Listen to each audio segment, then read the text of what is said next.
Imagine you are sitting on a meditation cushion for like an hour. Right. You feel perfectly at peace, just projecting loving kindness out into the entire A universe. gentle state. Yeah, Exactly. you feel expansive, enlightened, just totally serene. Yeah. And then you walk into the kitchen and your partner makes a slightly, passive-aggressive comment about the dishes. Oh, I know where this is going. Right. And you just instantly lose your temper, just snap. I mean, it's a completely universal human experience, but it points to a much deeper, much more uncomfortable paradox. It really does. So today, we are exploring humanity's deeply embedded instinct to seek the sacred absolutely everywhere. In the stars, in our own minds, in ancient texts, everywhere except in the living, breathing, totally unpredictable person standing right in front of us. It really is the ultimate human irony. I mean, we will look up at the heavens, we will look back at history, we'll spend decades looking inward through meditation, Yeah. but we will do almost anything to avoid looking straight across the table. And that avoidance is exactly what we're unpacking today. We're looking at a set of excerpts from a text called The Human Face of the Sacred Goddess. A really profound text. It is. And our mission for this deep dive is to dissect the psychological architecture of what this text calls spiritual avoidance. Right. We're going to break down why we instinctively hide behind symbols, what that avoidance actually costs us emotionally, and how we can finally break the pattern to make genuine contact. Yeah, the mechanics of it. Exactly.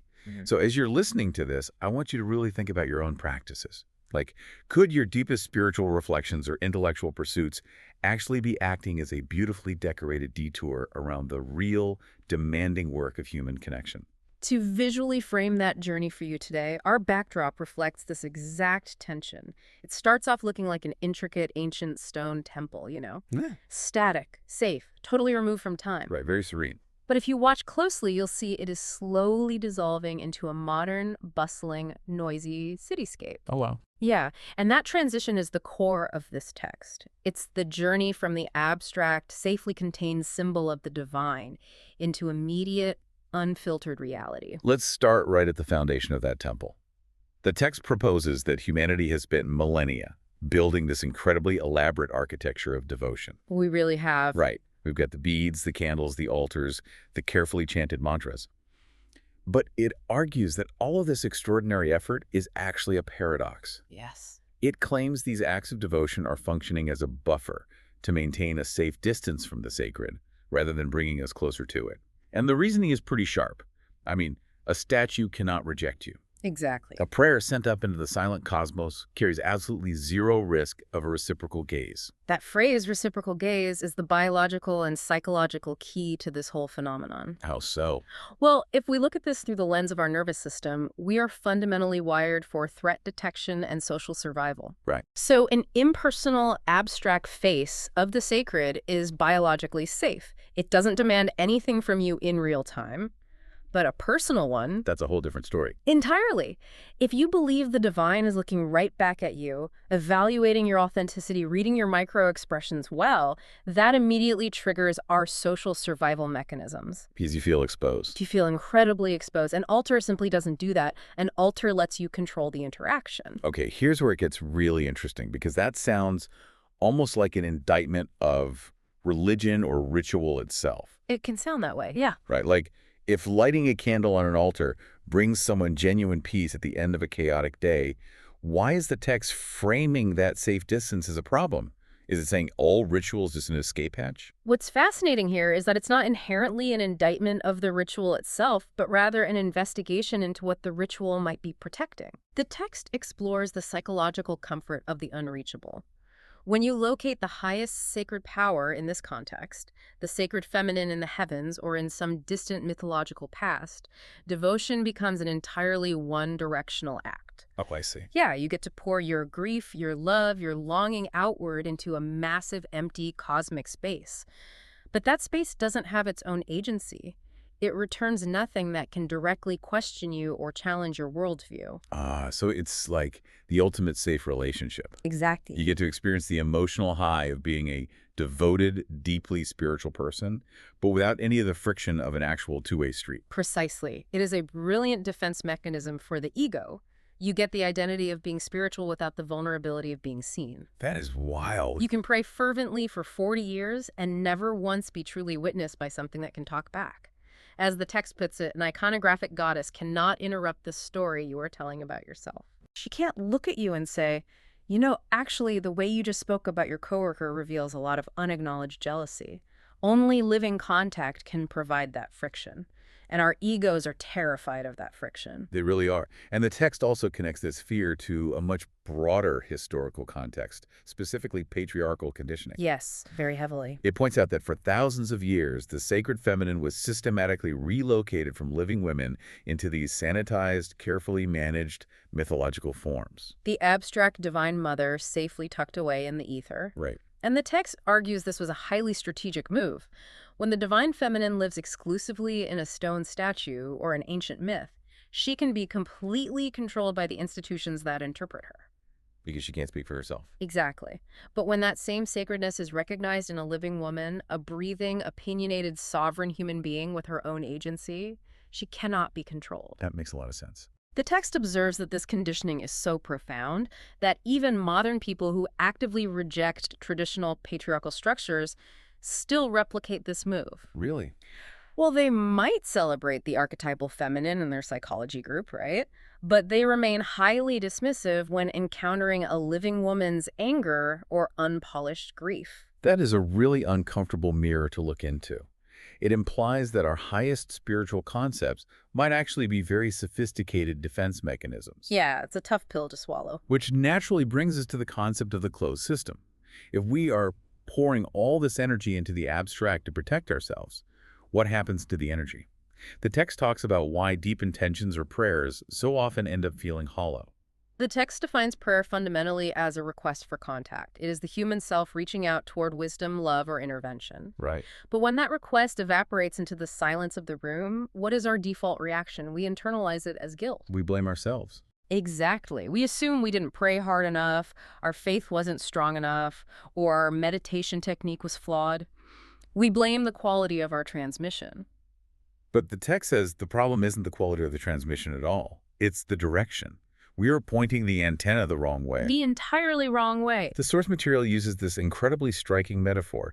It says that bypassing the living world to find the divine is like standing next to a lighthouse and sending a distress flare into the fog, then concluding that no help exists because no help came. It's such a brilliant image. It really is. We are literally standing at the base of the lighthouse, ignoring it and feeling abandoned by the fog. It's a perfect encapsulation of the frequency problem. The frequency problem. Yeah, the text argues that the goddess, in human form, exists on a very specific earthly frequency.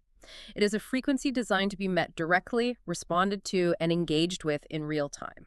When you reach past the human being in front of you into the abstract ether, you aren't necessarily wrong to reach, but you are reaching past the one specific signal that is actually capable of answering you back. It sounds like shouting into an echo chamber. That's exactly what it is. You're generating a massive amount of noise, and you hear your own voice bouncing back to you off the walls, so it creates the illusion of a conversation. Yes. But fundamentally, you are alone in the room. You're locked in a closed system. Exactly. The energy in that closed system just circles continuously. It's sincere effort, absolutely. It's genuine love. But it's trapped. Right. Because the system never opens to the unpredictable input of another sovereign being, it cannot receive anything genuinely new. A closed system can only recycle what it already knows. Now, when the text uses terms like the goddess and human incarnation, it can sound very esoteric. It can, yeah. It's easy to read that and picture some mystical figure floating above the ground. But if we strip away the mythology and translate this into everyday psychological reality, we're really just talking about the messy, unpredictable reality of a sovereign human being standing in front of you, right? Yes. The profound shift here is moving from an idealized archetype to a complicated reality. Because reality is difficult. It is. The ego desperately wants an archetype it can project onto. It wants the universal mother, always soothing, endlessly validating, perfectly warm. Right. But a living human being has their own perspective. They have bad days. They have dimensions that are incredibly sharp. The text explicitly warns that reaching this living frequency is deeply inconvenient. I bet. It notes that the living vessel has parts that cut, that call out, that refuse to be managed. If you are only willing to engage with the comforting, validating parts of a person, you are still just worshiping an image. You aren't in a relationship, you're in a projection. Okay, let's unpack this. How do we actually break out of the echo chamber? How do we make contact with this reality without immediately running back to the safety of our abstractions? The text points to radical honesty as the portal. Radical honesty. Yeah, it demands that you arrive without your curated narrative. You have to speak the uncomfortable truth, including what you secretly want from this person or what you fear about them. But wait, if we are talking about engaging with a deeply intuitive person, someone who is fully present, they'd probably already see right through your polite mask anyway. Oh, almost certainly. So why is speaking the uncomfortable truth out loud so mandatory if it's not to inform them of something they don't know? This raises an important question, and it is the pivotal mechanism in this whole philosophy. You are absolutely right, they likely already know. So what's the point? The text explicitly states that the function of articulating these uncomfortable truths is not to inform the other person. The function is to complete the circuit within your own nervous system. Okay, break that down for me. How does speaking an uncomfortable truth alter my nervous system? Think about what happens when you perform a curated version of yourself. Let's say you're sitting across from someone, you feel suddenly judged or insecure, but your instinct is to smile politely and pretend everything is fine. I think we've all been there. Right. Your nervous system is working overtime to maintain that mask. You are in a low-level state of fight or flight. There's a massive cognitive load required to suppress your internal reality while managing your external presentation. That sounds exhausting. It is, as long as you are performing even a very highly evolved, spiritually sensitive performance, you are maintaining a biological barrier. Because my brain is essentially running a background program focused on defense and image management. Exactly. When you practice radical honesty, when you actually say out loud, I'm feeling really defensive right now, and I don't fully know why you physically downregulate your nervous system. You just drop the act. You drop the cognitive load of the mask. You bring your inner reality into complete alignment with your outer expression. That alignment is what completes the circuit. Only when you drop the performance do you actually have the biological and psychological bandwidth to truly connect. That makes so much sense, but it is terrifying. Oh, absolutely terrifying. We spend our entire adult lives curating these narratives to protect ourselves. We want to present as finished products, or at least as very self-aware works in progress. Right. But this requires being willing to be actively unfinished in front of someone else, to sit in the mess and say, I am confused, I am angry, and I haven't figured out a polite way to frame this yet. And crucially, doing so without immediately rushing to soften it or explain it away. The text pairs this radical honesty with what it calls social openness. Social openness, meaning what? This means granting the other person their full range, too. When they are sharp with you, you don't retreat behind a wall of politeness. When they do something that shatters the comforting image you held of them, you don't immediately start cataloging their flaws as a way to dismiss them. You just stay in it. You stay present. You force your image of reality to expand rather than contracting reality to fit your comfortable image. Which is a completely different definition of love than we're used to. It's not just loving what is easy and pleasant. It's the active choice to stay open exactly when every instinct is screaming at you to close off. Exactly. So if radical honesty is the portal, how do you actually maintain that connection over time? How do you keep from reverting to defensiveness when things get inevitably uncomfortable? The text points to 3 practices: surrender, receptivity, and faith. Okay. The human default in almost every interaction is the urge to shape, direct, interpret, and control the meaning of what is happening. We want to be the narrator. We always want to be the ones contextualizing the encounter. We want the upper hand on the narrative. The antidote to this, according to the text, is surrender. I have to interject here because surrender is a heavily loaded word, especially in spiritual contexts. It really is. For a lot of people, it sounds dangerously close to submissiveness. Like completely losing your own identity, abandoning your boundaries, or just blindly agreeing with whatever the other person says. How does the text define surrender so it doesn't just mean becoming a doormat? It's a vital distinction to make. The text is very clear that this is not submission in the sense of erasing the self. Surrender, in this specific context, is defined as a reversal of your automatic interpretive response. A reversal. Yes, it is an epistemological pause. An epistemological pause. That sounds great in a philosophy seminar, but what does that actually look like in a living room during an argument? It basically means hitting the mute button on your brain's internal debate team. Yeah. When the other person speaks, especially if they say something that challenges you, your automatic response is to instantly evaluate it. Hmm. Is this true? Is this fair? How do I counter Right, this? you're preparing your defense before they even finish. Exactly. Surrender means pausing that machinery for just a few seconds. Instead of instantly categorizing what they said, you just let their words hang in the air and exist inside you. You let their perspective land first before your ego jumps in to decide what to do with it. Oh, I see. It's not about giving up your boundaries. Yeah. It's about giving up your immediate compulsive need to control the narrative. You're Yes. saying, I am going to allow your reality to exist as valid for a moment without immediately trying to drag it into alignment with my own frequency. Precisely. Yeah. And that pause is what makes receptivity possible. Okay, so that's the second practice. Right. Receptivity is trusting that what they are bringing to the table is relevant to your growth, especially when it is not what you were expecting or wanting to hear. That's tough. It's very tough. You stop treating their insight as just another data point to debate and start treating it as a genuine signal oriented toward your mutual flourishing. And all of this culminates in what the text identifies as the most demanding practice of all, which is full faith. Why is full faith considered the most demanding part? Because it requires you to hold two contradictory realities simultaneously, and that is something the conditioned human mind desperately wants to resolve. Which two realities? You have to hold the recognition of their profound sacred nature right alongside the total acceptance of their flawed, messy human nature. The sacred and the human, side by side, without one canceling the other out. Yes. Full faith doesn't mean idealization. It doesn't mean pretending they don't have flaws or suspending your own critical discernment. Right. It means continuously making the decision that the living connection is worth the cost of staying open. It is an ongoing, active choice to orient your energy and trust toward them, even when your small self is terrified and screaming at you to pull back behind your walls and protect yourself. So what does this all mean? When we actually manage to do this, when we hit that epistemological pause, drop the performance, and genuinely open ourselves to the living reality of another person, what actually happens to us?